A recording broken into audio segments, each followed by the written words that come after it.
And welcome, everyone. Here we are for episode number 26 of Untitled ZX. That is I'm Uncle Frank. This is Nick. And today we got a special guest. He's been on the show before, though. Jordan. Hi, Jordan. greeting. Hi. All right, Jordan. I don't know you. I just met you. You gotta give me your backstory. Um, Where are you well, from? I'm from Canada, British Columbia. Okay. Um, Is that where you live now? yeah. Okay. What do you do? For work, work in a warehouse. I sell like straps and stuff for trucks. I got you. All right. And how did you and Nick get to meet? Um, well, that was a long story, but to keep it short, we met through Well, a Discord channel from a YouTuber from like a while ago. Uh-huh. said YouTuber ended up being a complete nut job.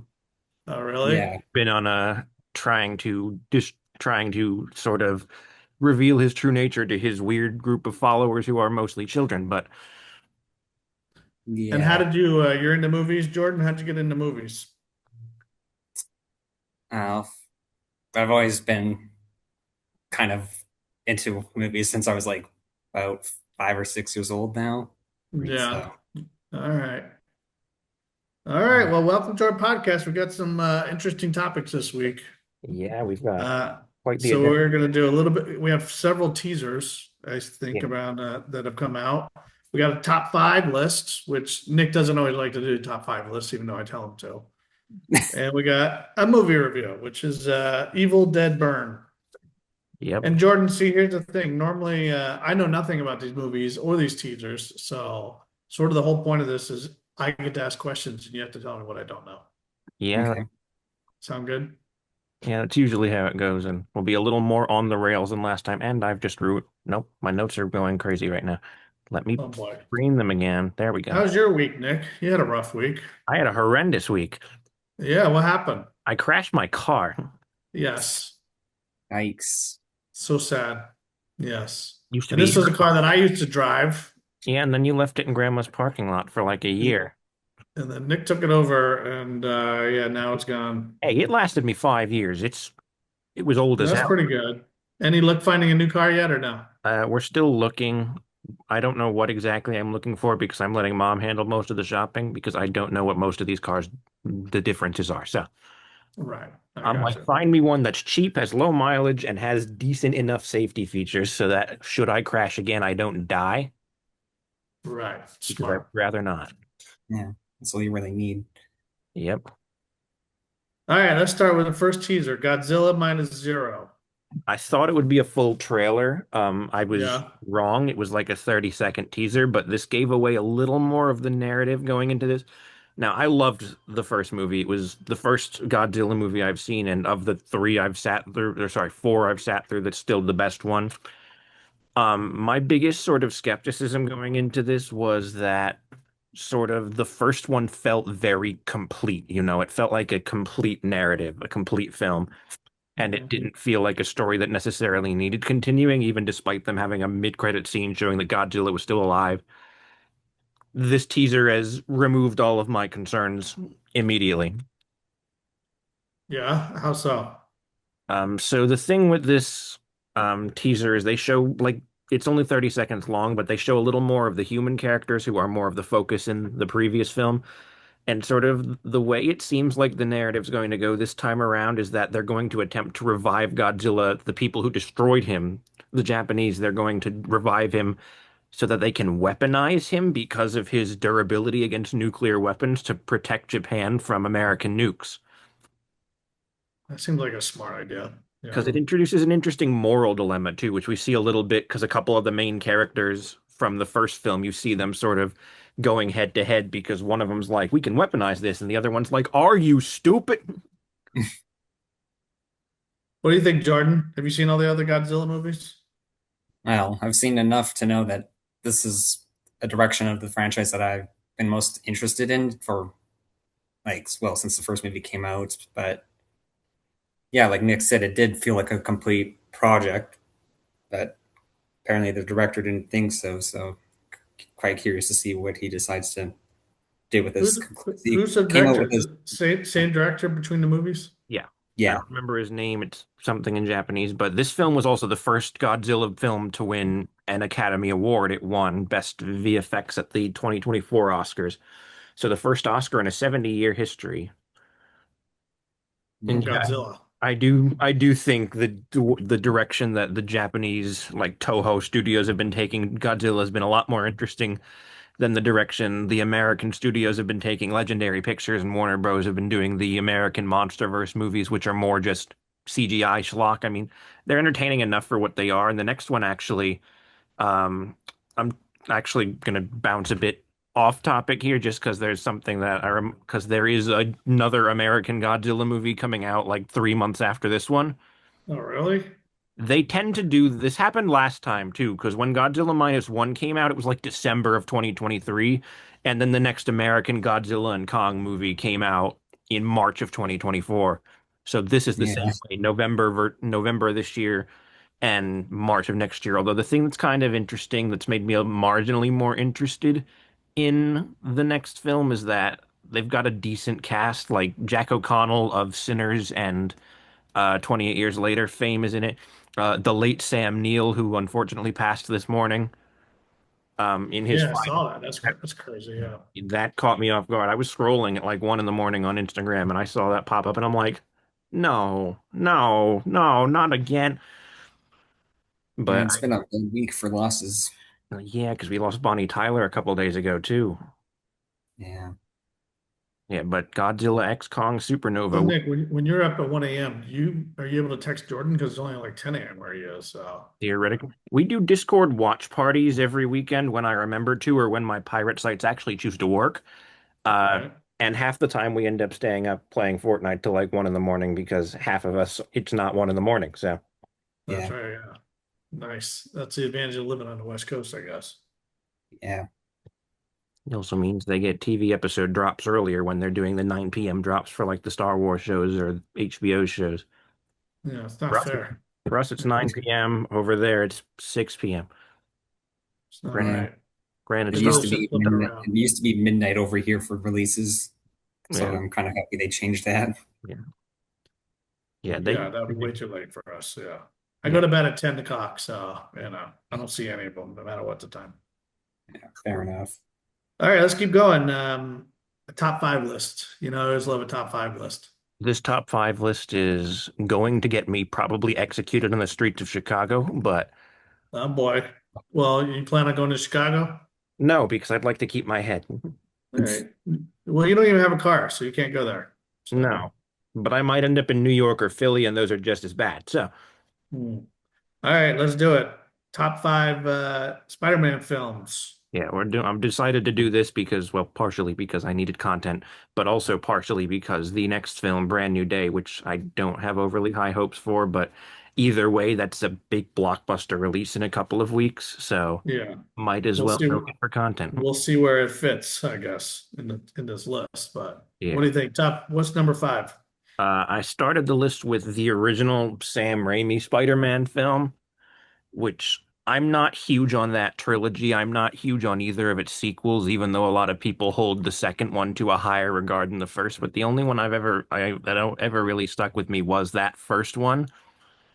Partially, or a good chunk of it was because of Willem Dafoe as the Green Goblin, which is an excellent casting that he still excelled at 20 years later. And I do like sort of the campiness of Raimi's direction to an extent, because Raimi is kind of a ridiculously like campy, goofy director. Like he does horror stuff too with the original Evil Dead, which we're going to get back to actually, because the I new think who's the Spider-Man in this one? this is Toby. This is Oh Toby's yeah, I know. film. I know Toby. Yeah, that's the one I remember. Yeah, Yeah, allegedly he's going to be back in the new Avengers movies because of course he is. as Spider-Man, I guess.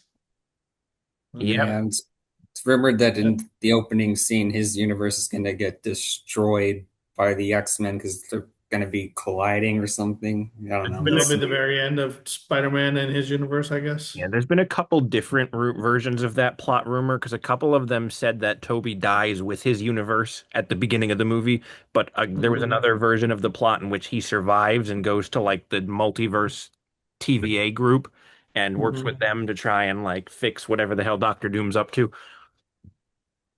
It's very hard to keep track of all the universes. Oh yeah, no, the movie's going to be a Yeah. complete mess. But we're not here to talk about that. We'll talk about All that. right, number four. What's number four?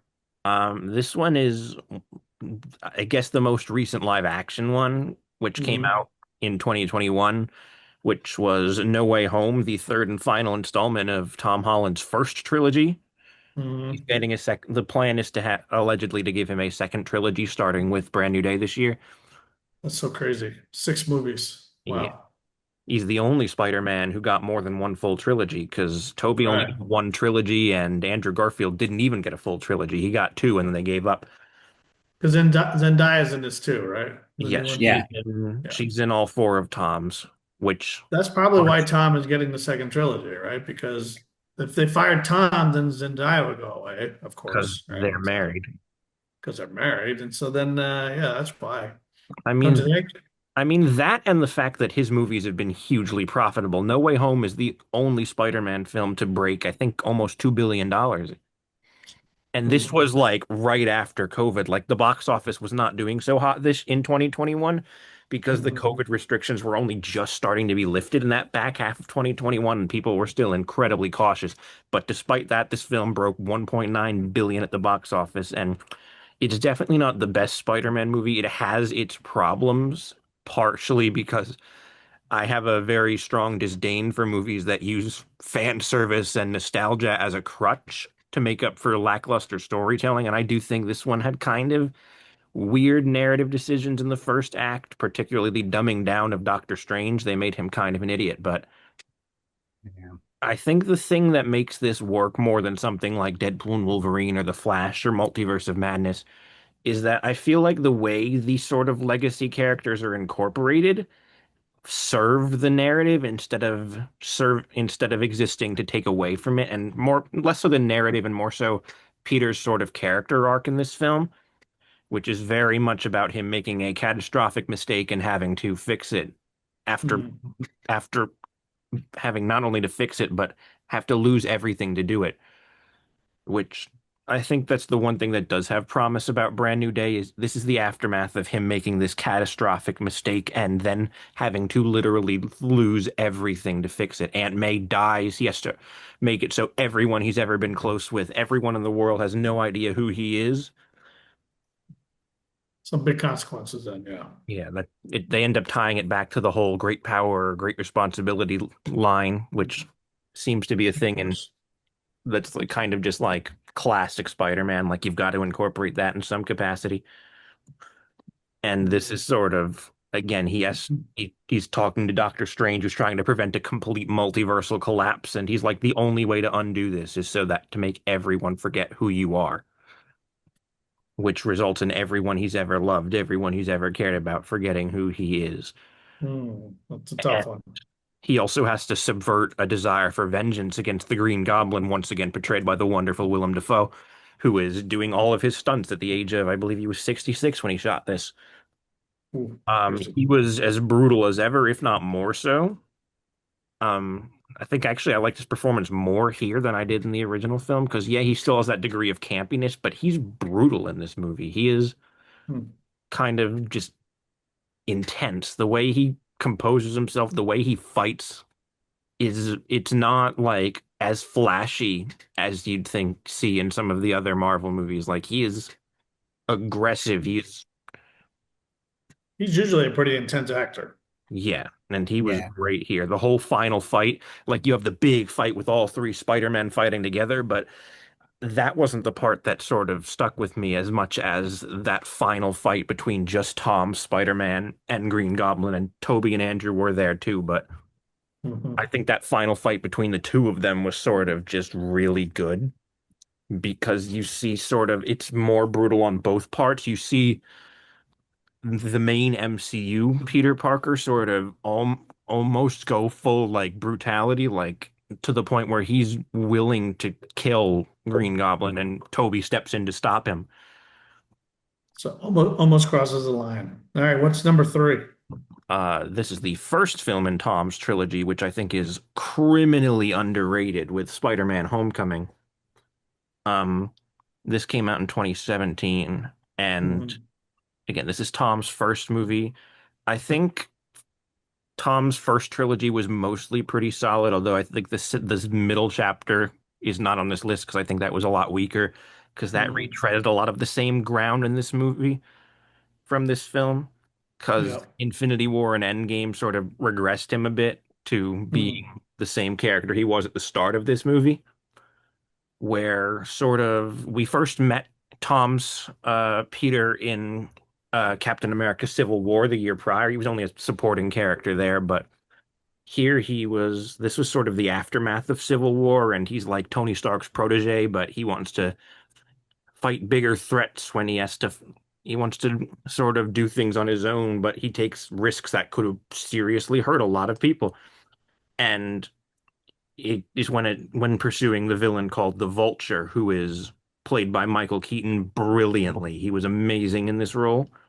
There was a sequence at the end that a lot of people really talk about because the Vulture or Adrian Toomes, his daughter, is Peter's like crush in the movie, so he asks her out to like the homecoming dance. But when he goes to her house to pick her up, the door opens and he sees the Vulture open that door, and Vulture does not know that he is Spider-Man, but you sort of their conversation on the drive back to the school for the dance is sort of terrifying because I think the thing about Vulture is that he's a very believable villain in the sense that he's not malicious out of genuine like malice, but because he had his job stripped away and now is just he's choosing this life to provide for his family. He's only doing what he does to provide for his family, but he will stop at nothing to make sure that they are safe and they are cared for. And But he's got a little more motive than most villains. yeah, and it almost makes it hard to root against him, which I think works in his Yeah. favor because it sort of increases that dynamic between, again, you see him and Peter sort of talking in the car on the way. There's a sequence where you see in Michael Keaton's eyes the exact moment Vulture figures out that Peter is Spider-Man. Hmm. And you can sort of, the way they frame it, they use the stoplight while they're in the car. The light turns red. The light's red. They're at the stop sign. They're talking and the light turns green. The second the light turns green, you can tell that's the moment he figured out. And then right Funny. after, when the daughter leaves the car, you see him like there's a whole sequence where he threatens Peter, where he's like, you stay away from her, you stay away from my family, or I will kill everyone you've ever loved. And the sheer like intensity of Keaton's performance, I think that was really that and Birdman, I guess, were the ones that brought him back into the mainstream after he was kind of on a break from like the 90s to Hmm. the 2010s. Yeah. But All right. How about number two? all right, these next two are both part of the They're kind of same. related, I guess. Yeah. Right. This is a sequel to the one that will be the first one. This is Mhm. Across the Spider-Verse, which at the time is the most recent theatrically released Spider-Man film and the second part of a trilogy. The trilogy is not done yet. The third film comes out in June of next year. Mhm. Across the Spider-Verse had big sort of shoes to fill. It had a big sort of thing to follow up on because the first film was a game changer. These two are animated.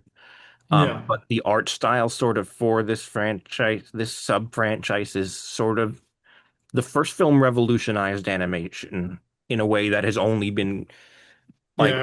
Everybody's repeating it now, right? yeah, it revolutionized animation in the same way that Snow White and Toy Story did in Mm. 1937 and 1995 respectively. Because like there's those are the 3 years I consider like the sort of turning points for animated film. Hmm. And this one is sort of it's the first film that blends traditional like painting and two-dimensional artwork with computer sort of generated imagery Hmm. into like Pixar and Toy Story, and it blends them together to create a more expressive, almost comic booky sort of style. Hmm. And again, with how revolutionary it was, its sequel had a lot. riding on it, and I don't think it was quite as good as its predecessor, but it was very close. Yeah. The Okay. biggest thing I think that it had going against it was sheerly the fact, and we knew this going into it, but you can really feel it with the way the film ends. This is one half of a story, and it came out 3 years ago, and we haven't seen the second half yet. But Yeah, like, yeah, yeah. it very much feels like a really long movie split in two, which Gotcha. gets a little frustrating when you haven't seen the second part of it. Hmm. All right, Jordan, what do you think of this list? Would you change anything? Um, I would honestly, the only thing I would change was swap around No Way Home and Spider-Man 2, but other than that, I would say it's pretty solid. Yeah, I did not love Spider-Man 2. I know it's like a cult classic, but Where would you put Spider-Man 2, Jordan?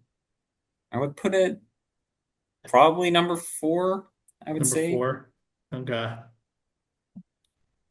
All right, but then you would bump the Toby movie off.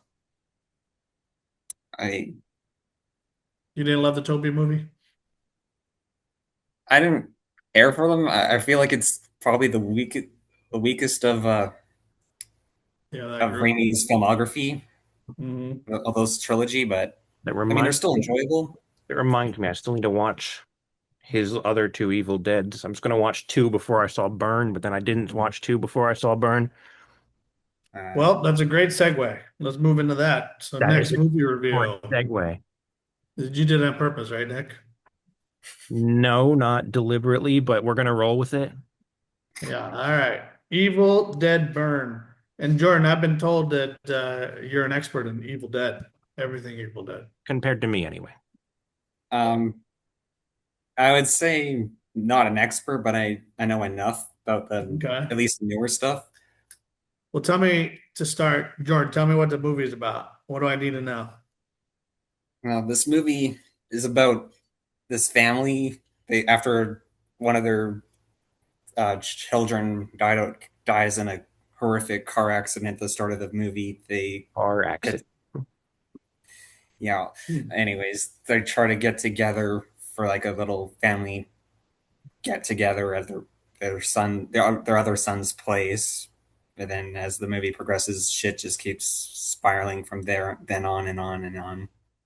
And And how does this movie work? Because there's been other Evil Dead movies, right? Like, The last I three would, were pretty standalone, right?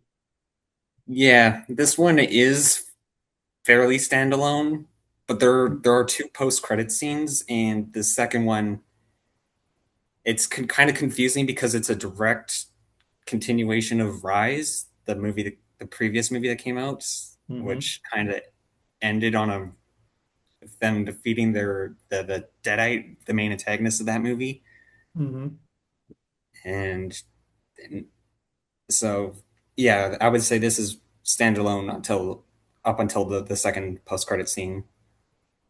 Okay, I gotcha. All right. What did Wasn't you think? What worked here, Nick? um I will admit the car crash scene hit a little close to home. I actually watched it with my father, except no, I didn't. He walked out 5 minutes into the movie. Wait, Uh, he walked out of the movie? he walked out of the movie and stood in the hallway for the next 2 hours. I was too Oh, locked why? in to leave. He said he How couldn't come? handle it or whatever, something, panic attack, anxiety, whatever. He said it Oh was making man, him anxious, and I'm like, huh, I do watch more movies than you, don't I? you're I can used to see this why kind of thing, though. yeah. All right. So what worked, Nick? And Um, wait, this was before your car accident, or it was before your car accident? You saw the after, movie. after. My Yeah, not accident, not not the best timing. yeah, my accident was Wednesday. I saw this on Saturday. I was gonna see it Thursday, but lo and behold, no more car. Yeah, yeah, yeah. All right. Well, what worked? The violence in this movie is exactly as aggressive as you'd sort of I wouldn't say expect for this franchise, but that's just because I've only seen the original movie. There were things that connected it to the original movie. Like there was like they're talking about how their like crazy grandfather was researching like the books of the dead, and you listen to his voice and I'm like and you listen to like his audio recordings and I'm like these are just like the weird audio recordings that they found in the cabin in the original movie. They might even be the same guy. I don't know if Hmm. that's meant to be implied because it is still the sixth in the franchise. Because again, I think the last there's this is six, so this and the previous two were pretty standalone, but the first three were all directed by Raimi and all had Bruce Campbell, and they almost went a little goofy with it as far as I've heard with two and three. The original was a straight up horror movie that Raimi Yeah, filmed like a couple $1,000 in a dream with his his old buddy Bruce Campbell, because him and Bruce Campbell were like good friends in like high school. And he hits up his friend Bruce Campbell. He's like, "Yo, you want to shoot a horror movie?" And here we are, 45 years later, on the sixth installment, with the seventh on the way. They're already shooting. They've been shooting the next one for months. They announced the next one before they even started marketing this one. Like they're like, "Evil Dead Wrath coming soon, in production now." And I'm like, "Isn't there a yeah, completely different movie coming out in like 3 months that they haven't even marketed yet?" They just skip around on the marketing, I guess, huh? They barely marketed this. It was Well, I kind feel of. like everybody's making horror movies now. So he just started the trend 45 years ago, it seems. Yeah, the marketing for this was not, they didn't market it very well. There was one trailer and one like teaser, except the teaser was really just a scene from the third act, a great sequence that I wish they did not show in the teaser. Um, yeah. And then every other trailer or TV spot they had was just they showed off way too much of like certain sequences. Particularly, that there was a kitchen scene with a dishwasher. oh, they should They not have run kept that trailer no, because I knew when it was coming when she left it open. I've seen people going on about why did she leave the dishwasher open? Is she stupid? yeah, or at least why was the cutlery sticking up? You should have put it down. Everyone knows you put the knives in down. Like you don't stick them up. That's a severe safety hazard. Although I guess the moral of the story is that this particular family is extremely stupid.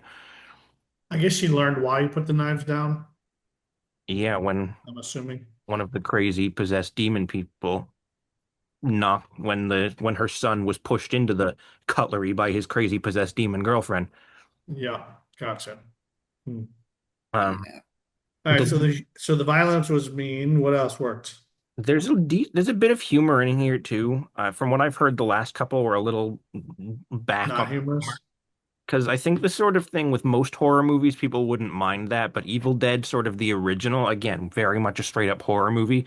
But two and three, which Raimi continued to direct, he turned them into like straight up horror. Like there's a scene, again, I've not seen two and three yet, but I there's a scene that everyone knows where Bruce Campbell goes groovy yeah, in two or three. That's in one of them. I don't know. I think that's two, probably two. yeah.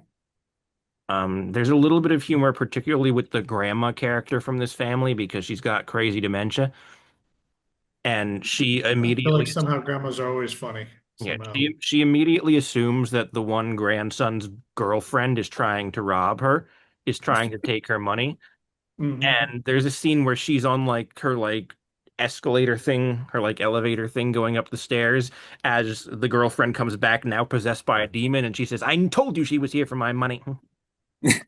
I told you she's a thief." And then she tries to lure her in. She's like, "I know what you want. The money's under the bed." And she ends up possessing her too with the demon possession thingy, Book of the Dead stuff.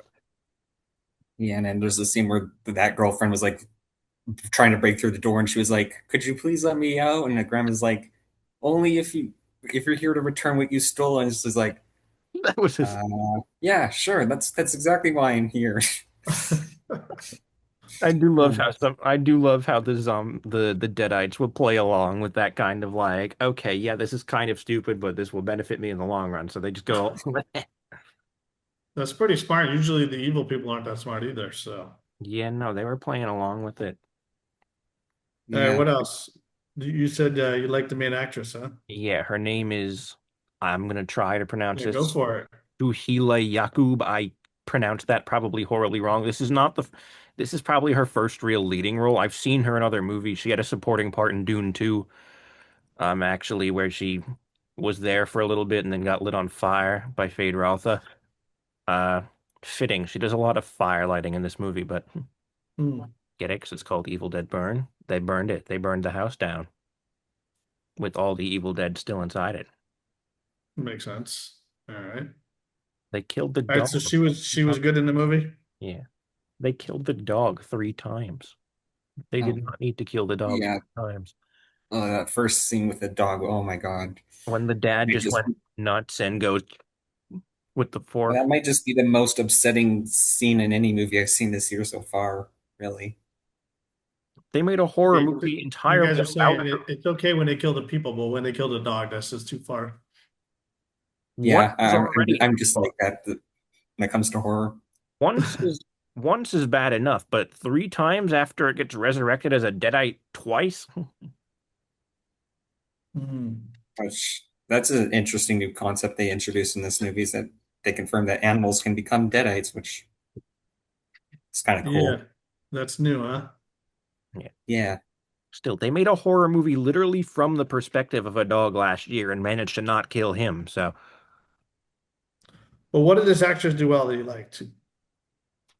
it's sort of, I think the character that was interesting in sort of a way because they sort of use the Deadites and the family sort of to sort of tie back to her abuse at the hands of her ex-husband, who was the son who was murdered, who was killed in the car crash at the beginning of the movie, where Hmm. they were married. So she's the in-law. These are her in-laws, and she really does not get along with her husband. They've only been married for like a year, and he's like a terrible person who beats her and stabs her and burns her, and he's like Oh, wow. nasty.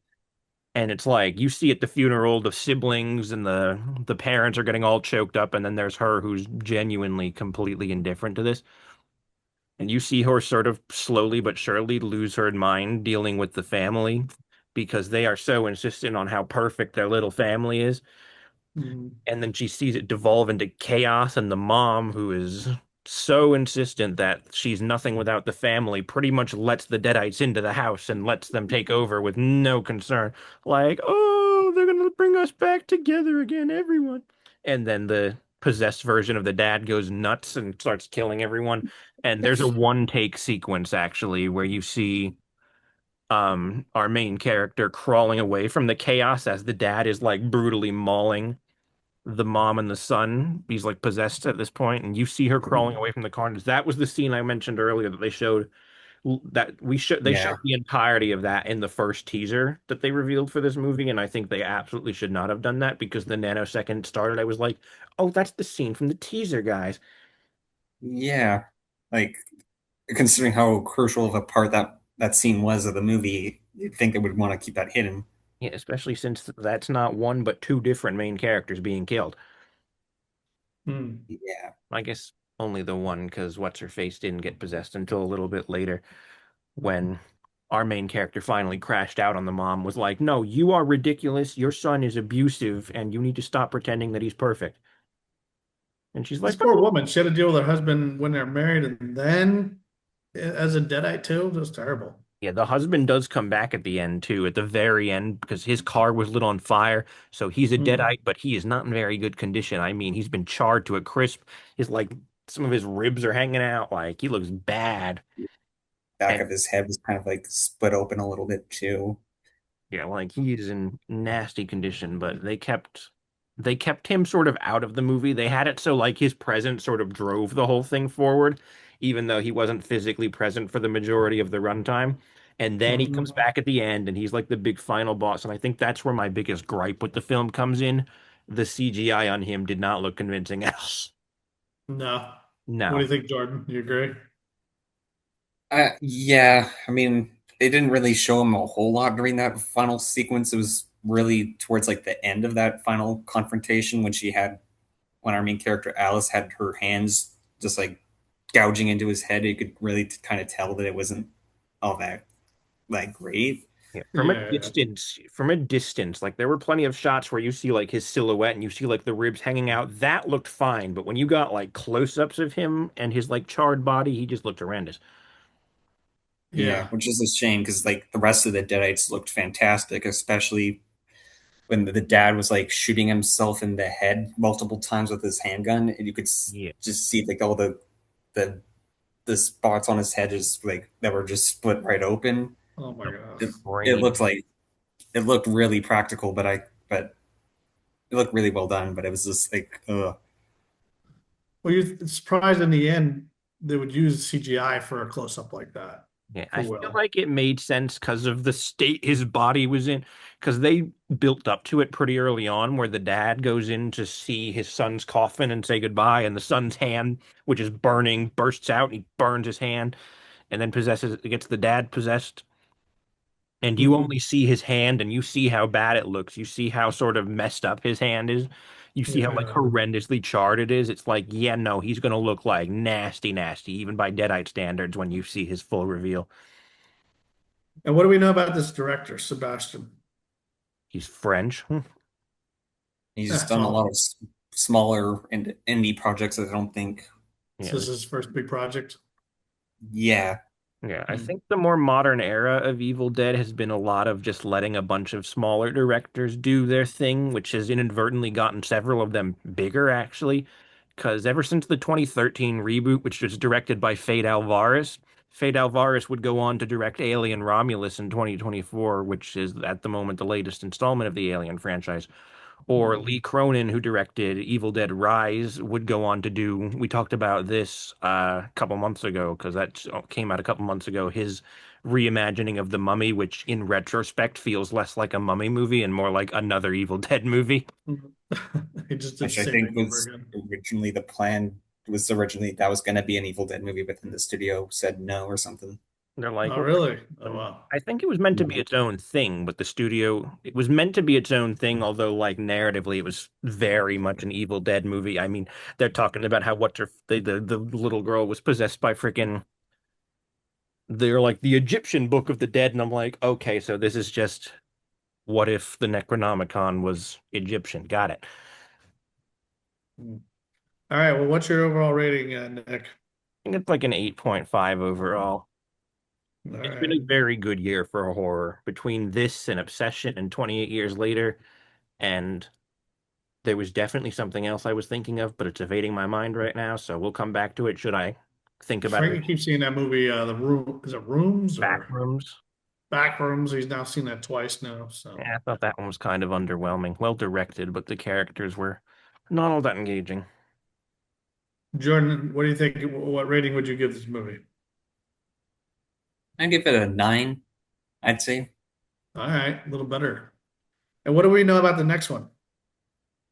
It takes It's place in the 70s, I think. It's a prequel to the original. Yeah, I think it's supposed to be like it's another standalone type story. I'm not sure who the Hmm. director is. Hold on, I'm gonna definitely not Yeah. look it up on Letterboxd. The director is Francis Galuppi. Okay. He's only directed 3 other films before this one. Hmm. A Okay. feature film in 2023, and What was your favorite thing about this movie, Jordan? You gave it a 9. That's pretty good.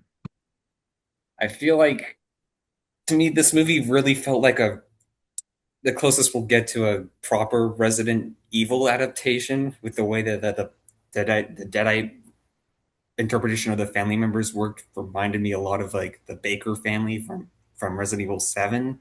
Just the Hmm. way they were acting, like particularly the dad character, I thought his like sheer physical brutality with when he was doing that, dragging everybody around the room, just really reminded me of that game a lot. And Okay. All right. All right. Any last thoughts on Evil Dead Burn? think we covered the bulk of it. All right. Let's keep going then. We got a new trailer for Dune, huh? Yeah. This is the second trailer for the film, which is very funny to me because it's coming out the same day as the new Avengers movie. They're going to be like a big competition, probably. Dune has had two trailers already. Avengers has had none. They've had those weird Hmm. little prologue teasers back in like December that nobody really remembers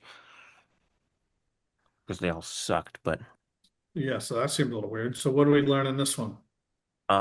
going into this movie again, there's been a lot sort of with the way Villeneuve handled adapting the first book made it seem like he's going to have to take a lot of creative liberties in part three, which is based on the second book, Dune Messiah, particularly involving Zendaya's character Chani, who is a much more passive character in the books. I mean, she's hardly even a character at all in the books. Frank Herbert was a genius, but he did not do much with her. She was just kind of there to be the love interest, and that was really it.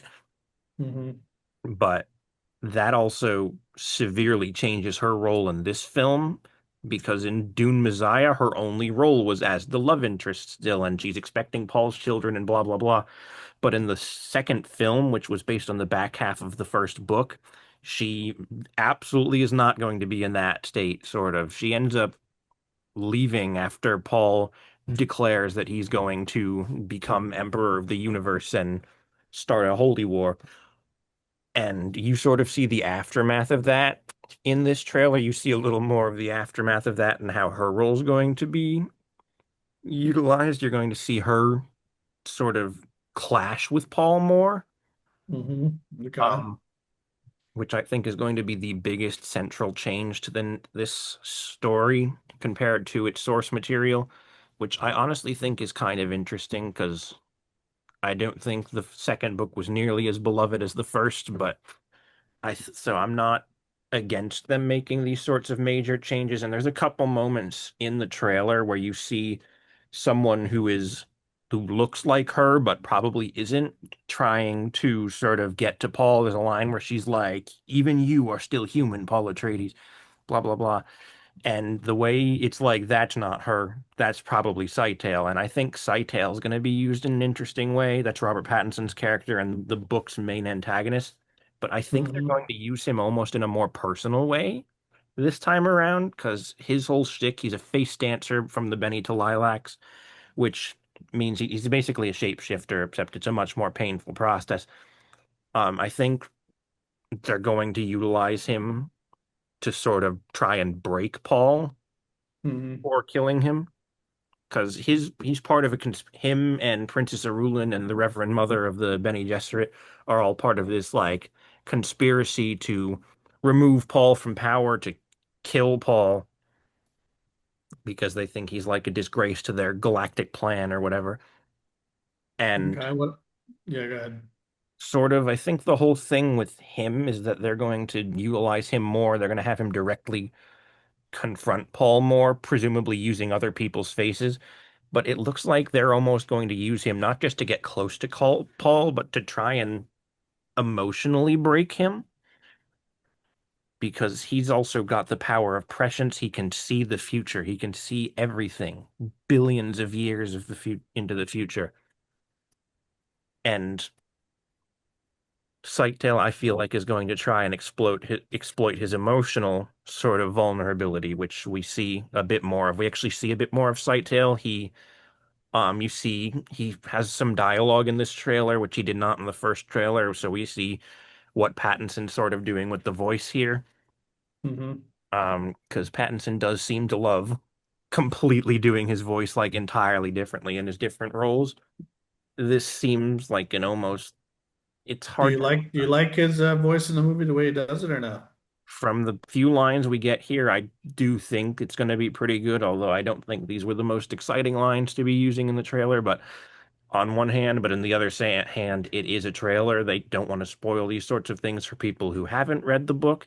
And there's going to be a lot different from the book anyway, so it's going to have enough fresh that it's not going to be like, there's going to be surprises even for me. Um, Okay.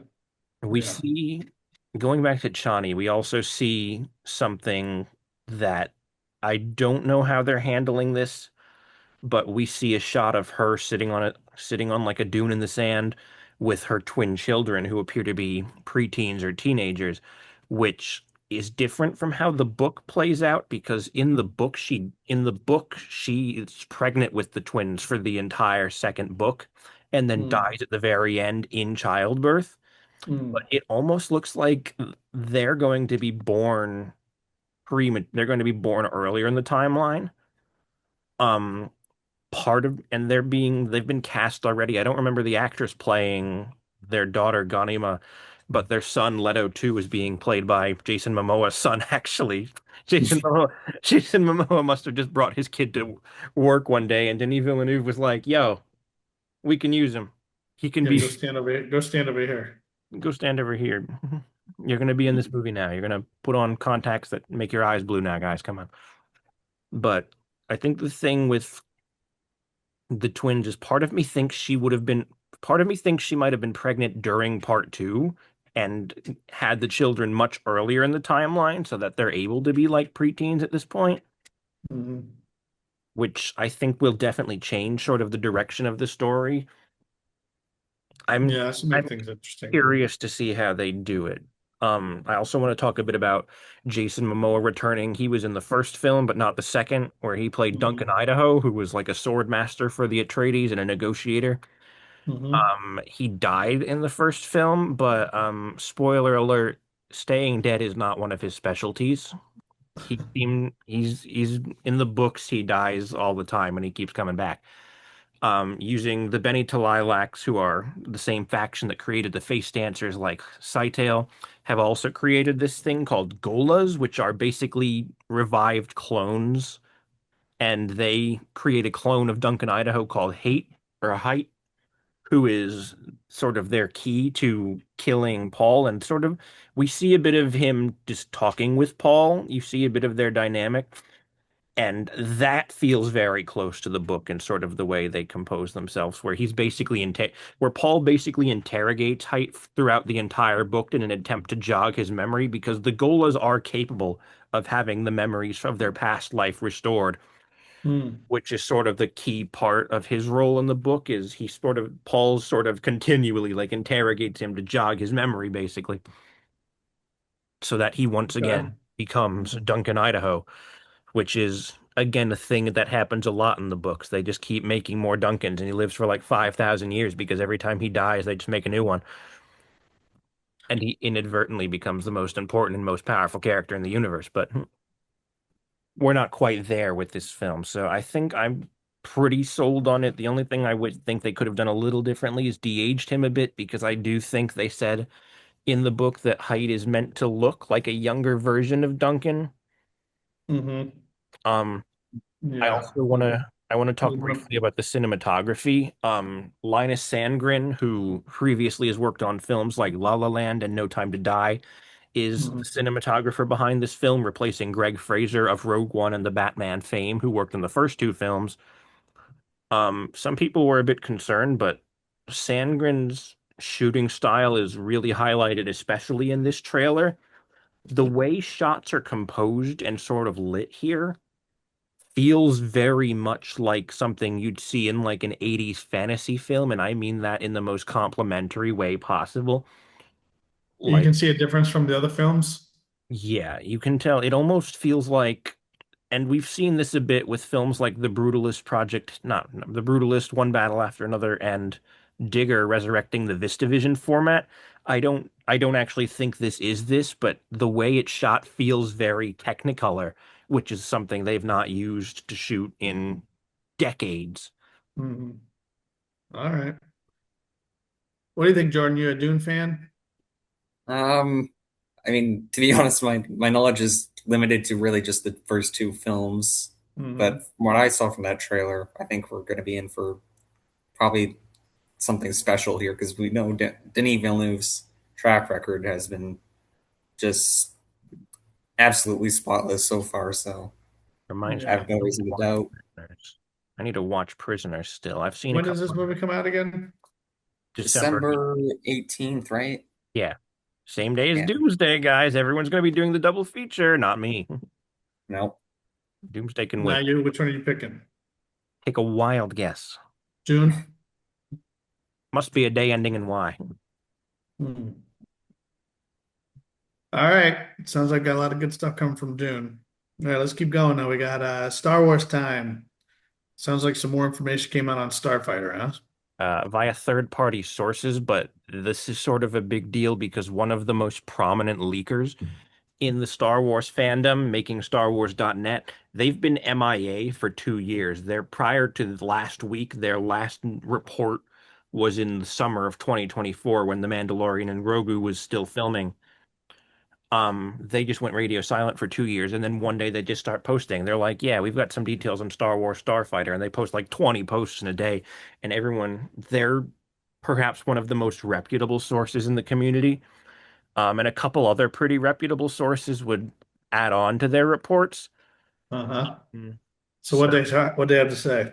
They reveal some details about character details and a bit about the story structure, not too much about the story structure. There we go. Not too much about the structure. We get a little bit about the second act, but the story seems pretty shrouded in mystery.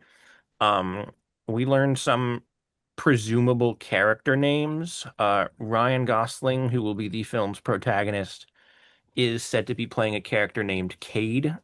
Side note, there have been a couple sources saying that his full name might be Cade Starfighter, which is very funny because that is the name of the movie. I don't think that's true though, because one of the scoopers posted that as a joke. They're like, I wouldn't be surprised if that's actually his name.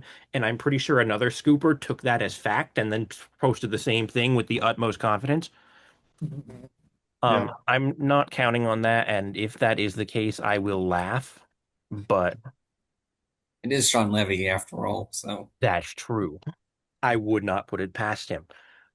The reports sort of say that he's a very like roguish Han Solo type character. And I've broken this down by source, so we have three Mhm. primary sources, and we're talking about making StarWars.net stuff first, and they have the most really to go with. Mhm. They say that this character Cade will own a necklace that is important to him in some way. Um, we don't know in what way yet, but that's because they haven't even started marketing the movie yet. So, Mhm. because it doesn't come out till May, I would like to note this wasn't something in the scoop, but the name Cade has been used before for a main Star Wars character. In the 2006 comic series Star Wars Legacy, the main character's name was Cade Skywalker, who was like Luke's great great grandson in the old expanded universe. Not canon anymore, unfortunately, but I did quite like that comic series. Um, then the other So main you character, don't think his name is related to that, though? I think it could be an homage, which is pretty on brand for them. There's been a couple characters who have been named in like homage to old expanded universe characters, like Hera Syndulla and Kanan Jarrus' son in Rebels and Ahsoka was named Jason Syndulla, but Jason was spelled the same way as Jason Solo from the old expanded universe, who was one of Han Solo and Leia's three children in the expanded universe, and it's sort of the Legends equivalent to Kylo Ren, basically. Mm. Um, Okay. the other main character is being played by newcomer Flynn Gray in, I don't know if this is his first role, but I know this is his first blockbuster role. Because he's younger, he's only in his teens, but he's supposedly going to be the force-sensitive child that Kate has to escort to the Jedi. Mhm. His name, they don't know exactly what his name is, but they say it sounds like Roan or Ronan. I'm leaning towards Roan, and honestly, I think that would be really funny because that brings the tie-ins to the Legacy comic series back again because there's a character in that comic series, a major character named Roan Fell, who is also a grandchild of Han and Leia, or a great grandchild. hmm. Um, it is reported that Ryan Gosling and Flynn Gray have very good chemistry. That's not really something we can break down, but here's hoping. Better than anything Ryan Reynolds brought in Sean Levy's last movie, and the movie before that, and the movie before that. Thank the gods he's not here. Another casting. We actually got a casting out of these leaks, which was not officially revealed. Where I don't think she was officially announced to be part of the cast, but Eva Mendes is playing a character named Belle, who is described as, and this is a direct quote, she's described as being 650 years old with gold skin tight pants, a corset, and a golden cape, and she's like a cantina owner of sorts. Um, Isn't Ryan Gosling? Aren't they? Isn't he married to her? maybe. I know, I think that sounds like the name of his wife, but I don't know for sure. I'm Googling it because I don't remember and it's gonna bother me. Yep, that's his wife. Okay, so he's got his wife in the movie. Nice. Makes sense. So they say Cade's main objective is to deliver a child who is presumably this Roan character to a Jedi refuge on a planet called Adaria. This is a new planet that's not derived from any existing canon or legend source, but seems kind of interesting. Aaron Pierre's character, who does not have a name yet, but the character Aaron Pierre is playing, and Aaron Pierre right now is in a different big franchise because he's going to be playing John Stewart Green Lantern in the Lanterns TV show next month, so he's got some pretty big stuff coming up, but he's said to be connected to this Jedi refuge planet. They say that sometime in the film's second act, his character and Mia Goth's character will have a lightsaber duel on Adaria. Um, Okay. they say that the Jedi Padawans on Adaria are depicted wearing tan robes that are sort of akin to like prequel trilogy era Jedi. Hmm. Uh, Jordan had thoughts about this when that leak surfaced, actually. Yeah, I was kind of hoping they would go back to like wearing the in the high. There's a project called the High Republic Initiative, and the Jedi are depicted wearing these like white and gold robes. I was kind of hoping to see those that style brought back for the new generation of Jedi post sequel trilogy. Just like show like the light of the Jedi coming back. Hmm. I do guess Kind they've of got that. a ways to go until they get there, since this is only 5 years after the fall of the First Order and the final death of Palpatine. True. They still could do that later on for like the new Jedi Order or whatever. And this I might guess. be a part of me thinks this could be a separate sect, and this could be a lost planet like Tanalor or something, just because we've heard nothing about Rey being involved in the movie, and she is like the Jedi Master basically in this era. We're actually going to get back to that in a bit. But there's a few more things we learned about Adaria from these scoops. Um, the planet is described as being green and lush and sort of aesthetically inspired by East Asia. There's greenery, fountains, tiki-style huts all around. Hmm. There were large mechanical struts on the set, which were presumably landing gear for a ship. Um, and the last thing making Star Wars mentioned was that Cade's best friend was the father of the Roan character, Hmm. and Amy Adams's character is Roan's mother and presumably a Jedi and probably going to die in the first 10 minutes. Um, moving on to the How do next, these guys? I never understand how these guys get all this information. They must have seen a set somewhere, I guess.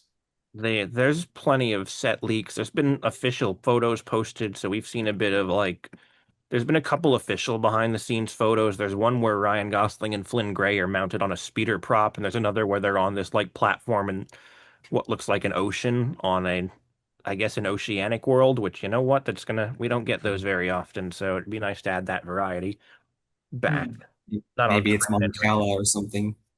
I I was thinking Castellan from Resistance. That feels like, with sort of the aesthetic their characters have, it feels very much in line with sort of what we saw as Castellan. I'm sure there's other stations or spaceports or whatever on the planet, even after the Colossus left, or hell, even the Colossus might have gone back. Who knows? Jordan, are You you as think? deep on Star Wars as Nick? Have you Oh seen yeah, everything? Everything Star Wars? He's pretty much. probably read more books than I have. He's actually caught up on the High Republic stuff. I've read 2 chapters of the first book. You better get going, Nick. Yeah, I'm a bit behind because there's a lot of books with that initiative. Yeah, Mm. and audiobooks and comics and manga. It's a lot. Yeah, they ran for like 5 years, and we need them to reveal the next big initiative. Maybe at Comic-Con. They're going to have a decently big Star Wars publishing premise at San Diego Comic-Con in a couple weeks. And honestly, San Diego Comic-Con is going to be a big deal, and that's probably going to take up the bulk of not next week's episode, but the following week's. Okay. All right, let's keep going. You said there were some other reveals. Yeah, there's a couple other sources. At Fives Walker on Twitter, we've discussed this fella before a couple times. Because they've gotten stuff right. They've gotten plot details about Maul, Shadow Lord, and Mando and Grogu accurate months in advance. So we talked about the report last week. It was either last week or the week before, where they had leaked that they're doing a Visions feature film based on the Screecher's Reach short, which could release as soon as next year. But Fives Walker sort of followed up on some of Making Star Wars.net's posts. They mentioned the plot point about Roan's father being Cade's best friend was used in a screen testing version of the screenplay and is most likely not part of the final film. Hmm. And they also said that Adaria is said to appear fairly prominently in the film's second act.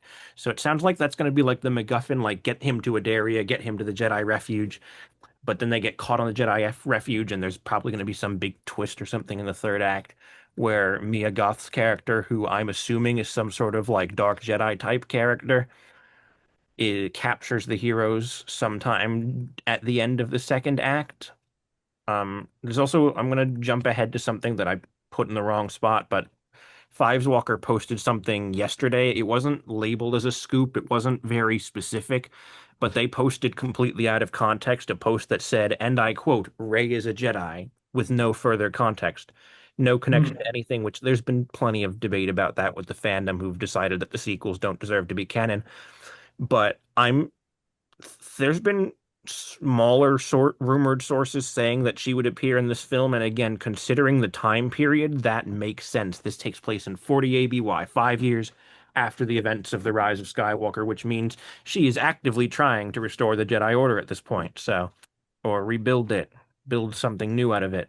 So I am choosing to take this as her being in the film in some capacity. I think it will be a small role. I think it will almost be like a Mando season 2 finale, Luke Skywalker type situation where she appears at like the film's climax, gets a cool lightsaber fight, and takes the kid as her apprentice or whatever in the film's climax, which is kind of what I'm thinking. I've heard people say that this movie might be to episodes 10 through 12 what Rogue One was to A New Hope, because we are now decently confident that Simon Kinberg's trilogy in development is in fact another main Star Wars trilogy.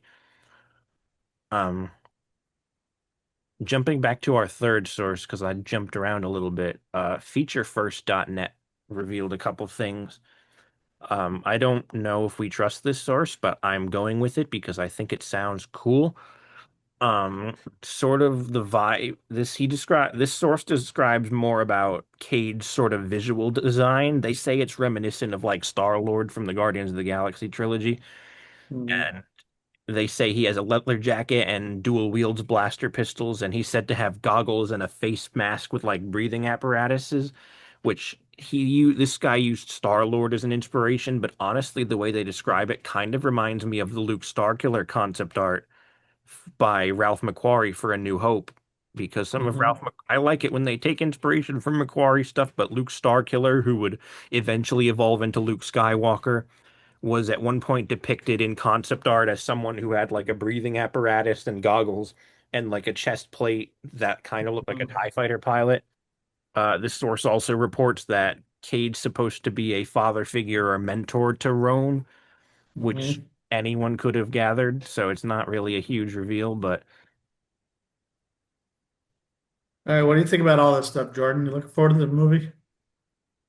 It's got some potential. I mean, we're finally stepping away from the timeline we all know so well.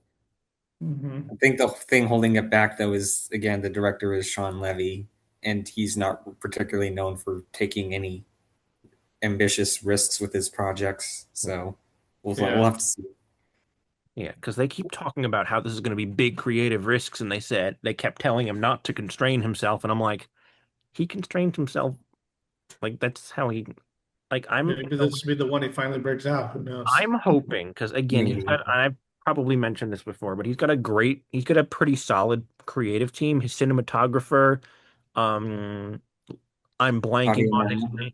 Yeah, the guy who does Kaczynski's movies, Claudio Miranda. That's his name, Claudio. Yeah, He's behind Joseph Kaczynski's movies, so Top Gun Maverick, F1, Tron Legacy.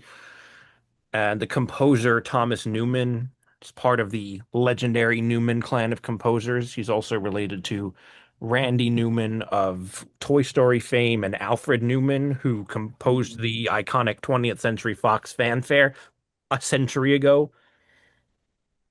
Thomas Newman And himself so got some he's decent. got some good people around him. So yeah. Yeah. When But does Starfighter come out? May 28th, 2027. Okay. Rumors, So there's is filming wrapped? filming wrapped several months ago, and there's rumors that there's a trailer finished editing and ready to go, which Word on the street says that they're going to publicly release it at the D23 Expo in the middle of August. You know Mm, damn well we'll cover it when we get there, but yeah, okay. All right. And then what movie's next, Nick? let's. This is the movie that everyone and their mother is talking about, Yeah. The Odyssey You from. got your tickets already, right? I got my tickets a month and a half ago when they first went up because it took forever to get into the AMC app, and I did actually intend to see it opening weekend. So Yeah. How about you, Jordan? You all set to see it, or what's your take on Odyssey? I'm gonna see it, but I don't usually book my tickets in advance. I just usually go buy them the day of because my Yeah, theater yeah. is small, so I don't really have to worry about tough, large crowds. Yeah, yeah. Okay. I normally don't either, but this is A Nolan movie, B in IMAX, and C there is no C, but I thought there was. Now, Jordan, you said British, where you're in British Columbia, you said? Yeah, Like in Vancouver? no, I live like about 4.5 hours away from Vancouver, though. Wow. So very rural. Yeah, Yeah, Vancouver is more but of a city area. We were in Vancouver for Yeah, we 12 went there hours last here. year. Nick and I So, went there. I went on a cruise. yeah, yeah, you went to Alaska, right? yes. I was bored out of my mind the whole trip and miserable, but I would have stayed If in you, Vancouver. It was actually nice See, if there. you'd only known, you could have taken a seaplane up to see Jordan. We saw those seaplanes coming in and out of the water. So, I would have stayed in Vancouver, honestly. It was actually nice. Like, I Yeah, normally hate big cities, but Vancouver was clean and quiet, which most of mm. our cities down here on like East Coast America, you've got New York, Philly, Chicago, are not clean and definitely not quiet, which is why I despise them. We definitely don't have many seaplanes. That was the thing I thought was cool. That whole seaplane. Remember that whole runway just for seaplanes? No, it was a yeah, lake, but just for seaplanes. I wasn't yeah. paying that much attention. You'll see those like pretty much like anywhere where there's big bodies of water here in BC. Have you been There's a on a place seaplane, Jordan? I have not yet, but I see them all the time when I go out to our place at the lake. Yeah. Okay. All right. Well, I guess for this week, that's a wrap. That Right, is Nick? that. Yeah. Good to meet you, Jordan. Nice to meet you too. We'll have to get you back on here again. Yeah, at some point, who knows? Got to bring Yeah. more other people on more often. I mean, you remember what Little Frank said about you being what dry was what he said. Yeah, that's how I've been described. Yeah. So you get what you get. Yeah, gotta add some variety, spice it up a little more Yeah. often. Sounds good to me. Yep, All right. Well, that's a wrap. that is, yep, and cut.